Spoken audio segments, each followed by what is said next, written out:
Okay, you should be able to see my RStudio up there.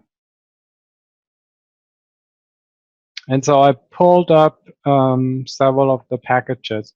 You can do the same when you click the download functions on the main menu. Then you can get the code and then you can open them one at a time. And so they're structured in R as functions, which means you can call them, you send certain inputs in there. In this case, you sent them the starting conditions and the parameter values, and then it gives you back the answer. And so here's the basic bacteria ODE model. So if you open it, you will see it's like that.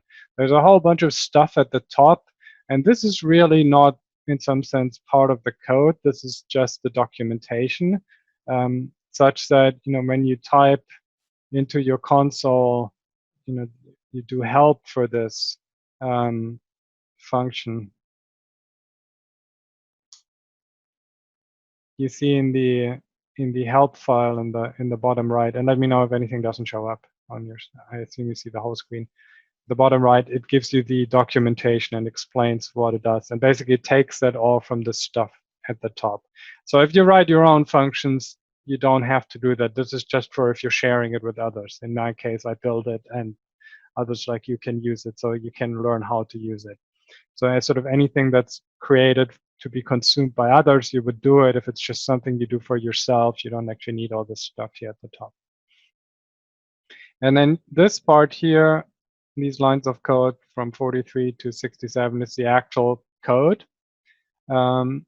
And so you see in there, there's the definition of the function, the model. And you see it looks very much like the mathematical notation we had. The left-hand side is the variables that you want to track, and the right-hand side is the inflows and outflows.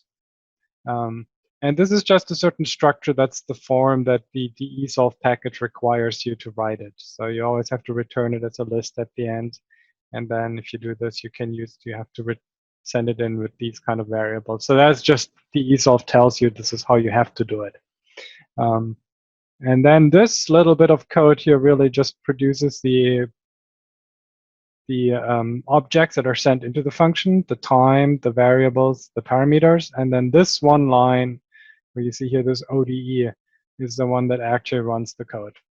So it takes the starting conditions, the parameter values, and then executes this function here, the model, until it reaches the end time, and returns this to you. So that's sort of the structure, and this is exactly the same structure no matter how sort of complex your model is. Just to see that, here's the. Let's actually look at the complicated, the virus and immune response. So you see there's much more in inputs and parameters, and then there's more than you supply to it, but the structure is the same. Again, you have here your function that specifies all the equations. And you have here this one line that runs the code and then executes this function. So when you're new to coding, functions are often a little bit confusing. It's something one needs to get used to. Basically, the idea is a function is sort of a piece of code. You send something into it, it does something with it, and it gives you something back. And so that's conceptually how you can think of a function. So in this case, the whole simulation is written as a function. So you can give it the starting conditions and the parameter values and the time you want it. You send it in, it runs the simulation, it gives you something back. In this case, it gives you the time series for all your variables. Then within this, the DSAIRM also requires that you specify the model as a function. You see a function always has that named function in front of it. And DSAIRM tells you exactly this is how the function needs to look like. So you don't have much flexibility, but the manual for DSAIRM will tell you how it looks like. And there's a question in the chat, do you have to load the DSAIRM library? You do, however, when you load the DSAIRM package that I've loaded here, it automatically loads DSAIRM because it needs this. So DSAIRM, that package loads all the other packages it needs. So it loads it. Now, if you're not loading the DSAIRM package before and just want to run this code, then yes, you need to run the DSOF explicit loaded, or at least have it. So this notation, which maybe some of you have seen or not, it's not really necessary. It just tells R that you look for the function called ODE inside the DSOF package. So that makes it very explicit. You can also leave this DSOF with the two columns away and just call ODE. This is useful for when you write packages, because then it's clear which other package you need for your package to work. So that also tells you, yes, you need this package here. But if you load DSAIRM, it will automatically load the others. So that's how an ODE looks. We can look at the very equivalent one for the discrete model. So again, you have all these things at the beginning that are just used, that if you type here in the help one, you look for the help for the discrete model. Oops.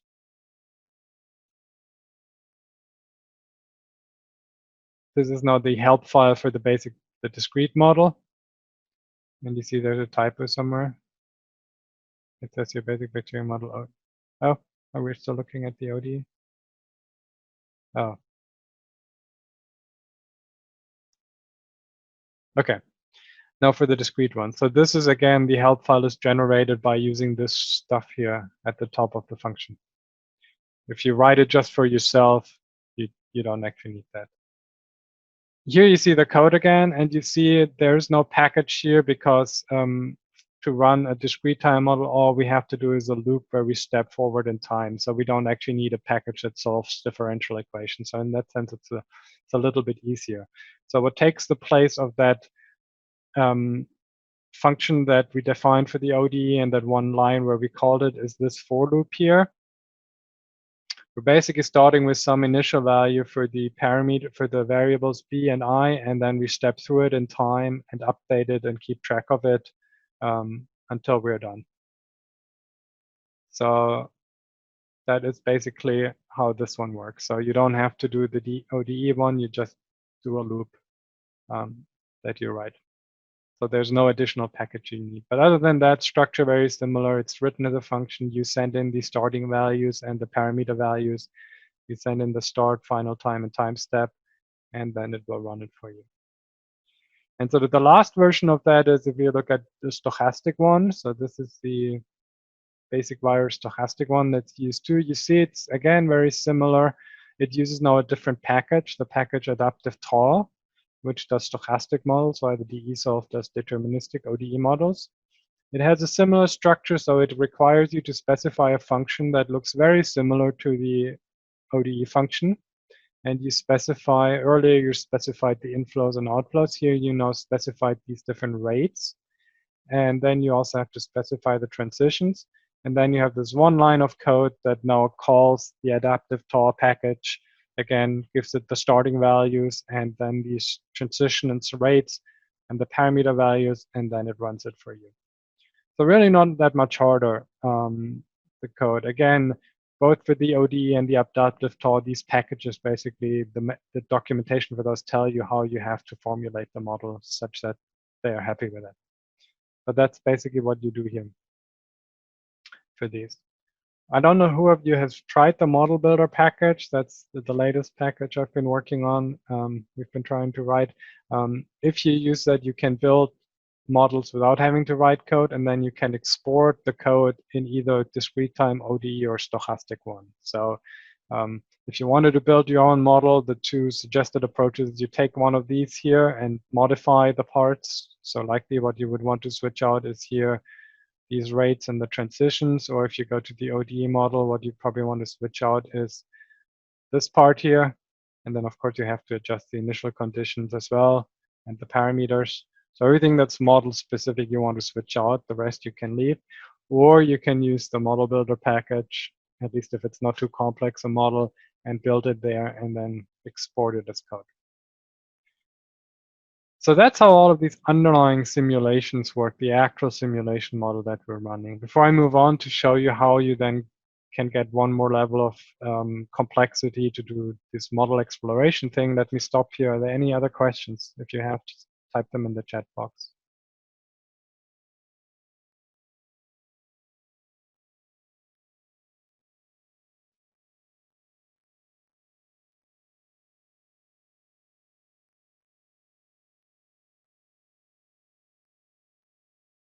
okay, so one question, how would you plot the time series? So when you run this, you get basically this, it always returns it as a list, and inside that list is that object TS. And so here's an example, which when you look at the help file, it will also at the bottom show you the examples, how you can run it. And so here, here's an example that it gives you the time series and you can plot it. This is just the basic R command. So if I execute this, I can run the model. And now I can plot it.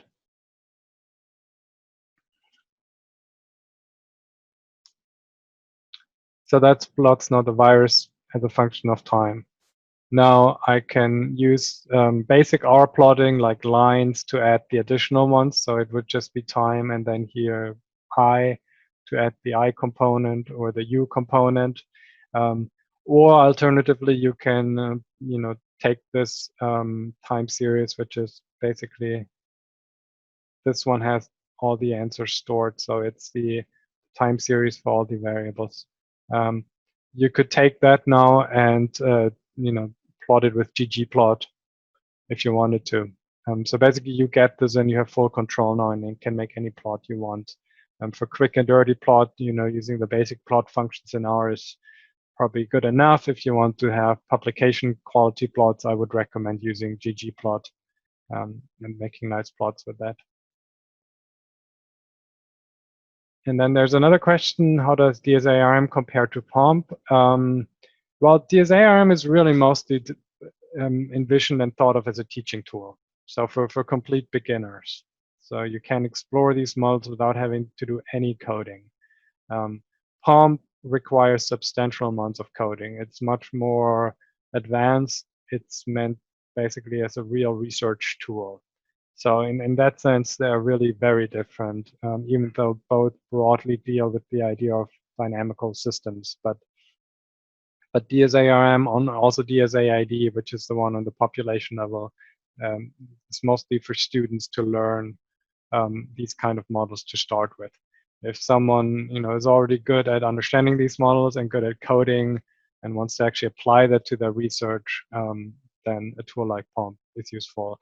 If this is the first time people learn it, then I think POMP is too advanced. So that's kind of the big difference. Also, POMP focuses a bit on stochastic models, while DSAIRM mostly focused on deterministic, but both cover both.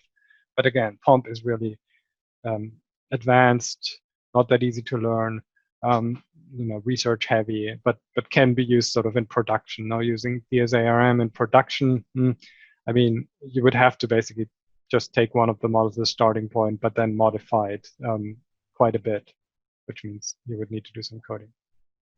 I just want to speak up and say, as you're seeing here, though, the code's all embedded in DSAIRM, and it's really well annotated. I find it really useful to just start. Sometimes if I'm trying to do something in R and I know it's kind of embedded in one of the modules in DSAIRM, I'll go in there and I'll steal a little bit of the code and follow the annotations to figure out how to do, to modify it for whatever my purpose is. And so, definitely dig into that code if there's something you want to do in the future that's kind of related and you want to look up quickly how to do it. It's usually really well annotated. And that's generally a very good recommendation. I mean, I rarely start from scratch with code these days. So usually I take either my own or someone else's code and look at it and take the pieces I need and modify it and build on that. Even if it's just the example that comes with some software, then I use the example and structure mine accordingly. So starting with something that's already there is always, in my opinion, much easier to learn and figure it out than trying to start with a completely blank screen. So that holds for POMP as well. So I would go to the POMP webpage and look at some of the examples, run through them, and then modify as needed. Unfortunately, as I've found sometimes with POMP, and that's probably true with my package too, there are certain trickeries that are not documented. Are you wondering, why is this happening here? And then what you have to do is you have to email Aaron and say, hey, Aaron, what are you doing there? And he's like, oh, it's very simple. I'm doing this. Okay. So yeah. but in general, looking at examples is a very good way of learning.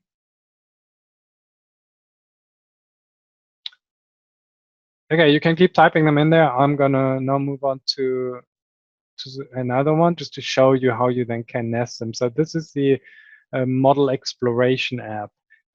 We discussed that, if you run this one, and we just saw it, you just get the time series back. But often you're not quite necessarily interested in just the time series, but you're interested in, how a certain output depends on some kind of input. And then if you wanted to code that yourself, you would basically write a loop that changes that parameter that you're interested in. For each new value of that parameter, you run the model again. You record the outcome you're interested in, and in the end, you plot them. That's basically what the basic bacteria model exploration code does for you, just wrapped into the graphical interface. So again, it's a function. You provide it with the inputs, and one of the inputs is you provided the parameter you want to sample, and then the minimum and the maximum and how many samples. And then what the code does, it just basically, in this case, it's pre-coded that I've decided that it reports the peak and the steady state of these variables. Now, in your case, if you have an actual problem, you decide which outcome you're most interested in. So it stores that here, and then the main part is this loop here. So you run over every parameter sample. In this case, we only vary one parameter at a time and keep the others fixed. However, exactly the same thing would apply if we did the uncertainty analysis, where we would run over samples. The difference is that all the parameters change at the same time. And then you run your model again. Here, one parameter changes, the others stay the same. And then this is now the part that ties into the previous one. So this calls the simulate basic bacteria ODE function that we just looked at. With different parameters every time, it runs it. And then in these lines of code, it now stores the maximum, the peak, and the final value. And so you run through that for every parameter value. And then what you get out in the end is now not a time series, because we're not interested in the whole time series anymore. We're just interested in these specific outcomes. So it reports the peak and the steady state for the bacteria as a function of whatever parameter we were varying. And so then you can plot those, and you would see these plots like you see in the app for the model exploration, where the parameter you vary is on the x-axis and the outcomes on the y-axis. And also, since that came up earlier, let me mention this real quick. It also has a little bit of a check here that looks that you actually reached steady state. And the way this is done, it just looks at one of the compartments, in this case bacteria, at the end, and then 10 time steps before, and checks that this hasn't changed by more than 1%. And then it declares that to be the steady state. It's not a completely foolproof way, but it's decent enough. If this were still changing, you would say, well, we haven't reached steady state yet. So that's a little check here at the end. So that's how you can sort of build complexity. You start with these basic simulation functions, and then you build additional code around it that calls it repeatedly to make it do certain things.